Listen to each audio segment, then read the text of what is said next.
કૃષિ પાકો અંગે હવામાન નિષ્ણાત અંબાલાલ પટેલે મોટી આગાહી કરી છે, જેમાં તેમણે જણાવ્યું છે કે શિયાળુ પાક માટે આ વાતાવરણ યોગ્ય નથી. 17મીથી ન્યૂનતમ તાપમાન ઘટે, પરંતુ મહત્તમ તાપમાન ઘટવાની હજુ વાર છે.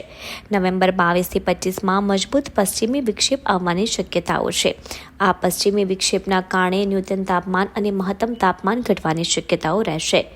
અત્યારે ઘણી જગ્યા ન્યૂનતમ તાપમાન વધી રહ્યું છે અને મહત્તમ તાપમાન ઘટી રહ્યું છે. ઉત્તર ગુજરાતમાં ન્યૂનતમ તાપમાન 16 ડિગ્રી રહેવાની શક્યતા રહેશે. રાજ્યમાં સવારના સમયે ઠંડી રહેશે અને 15 ડિગ્રી તાપમાન રહેવાની શક્યતા અંબાલાલ દ્વારા વ્યક્ત કરવામાં આવી છે. 22થી 24 નવેમ્બરમાં અરબ સાગરમાં લો પ્રેશર બનશે.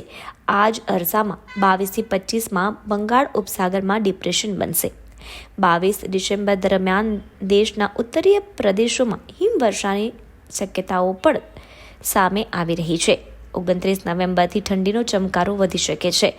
29 નવેમ્બર પછી ન્યૂનતમ તાપમાન 8થી 10 ડિગ્રી રહે તેવી સંભાવના અંબાલાલ પટેલે વ્યક્ત કરી છે.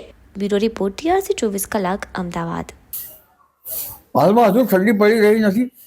શિયાળુ પાક માટે આ વાતાવરણ લગભગ અત્યારે હાલ જીરા માટે વાતાવરણ યોગ્ય ગણી શકાય નહીં.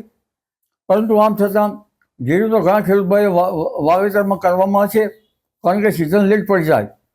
પરંતુ ઠંડી અંગે જોઈએ તો એક સામાન્ય હળવો પશ્ચિમી વિક્ષેપ આવેલ છે અને જેના કારણે દેશના ઉત્તરીય પર્વતીય પ્રદેશોમાં કંઈક અંશે લગભગ એની અસર થતાં તારીખ 17મીથી ન્યૂનતમ તાપમાન ઘટે, પરંતુ મહત્તમ તાપમાન ઘટવાની હજુ વાર છે.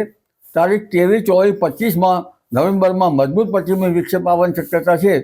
ત્યારે લગભગ ન્યૂનતમ તાપમાન અને મહત્તમ તાપમાનમાં ઘટાડો થવાની શક્યતા રહેશે.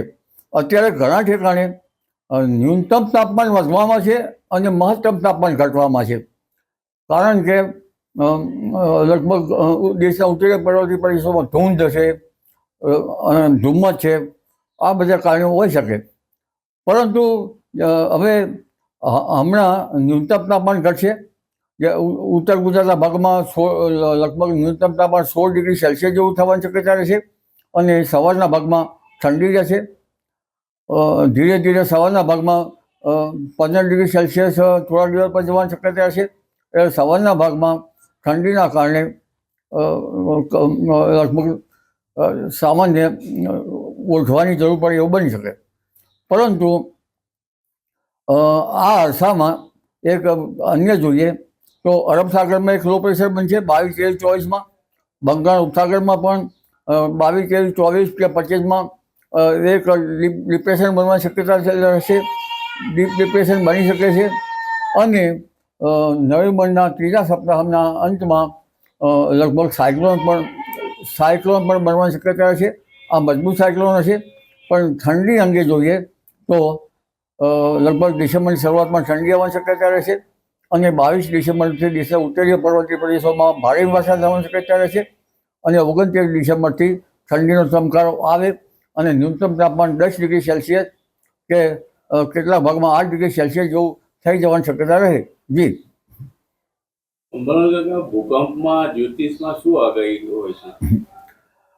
સામાન્ય રીતે ભૂકંપ જે છે એમાં મજની જ્યોતિષમાં એનો ઉલ્લેખ છે, પરંતુ ત્યાંની આગાહી તો હવામાં જે સિસ્મોટિક ધરતીકંપના તજજ્ઞો જે છે એ જાણકાર કહી શકે. પણ એટલું કહી શકાય કે ફળ જ્યોતિષમાં આગ્નેય મંડળમાં આ ધરતીકંપ થવામાં છે.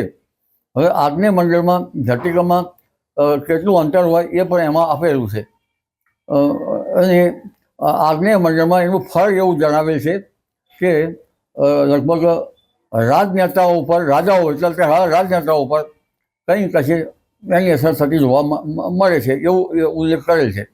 પરંતુ વધુમાં જોવા જઈએ તો એ કેટલાય આ આગ્નેય મંડળ જે છે એનો પ્રભાવ કેટલા યોજન સુધી છે તે પણ એમાં ઉલ્લેખ છે.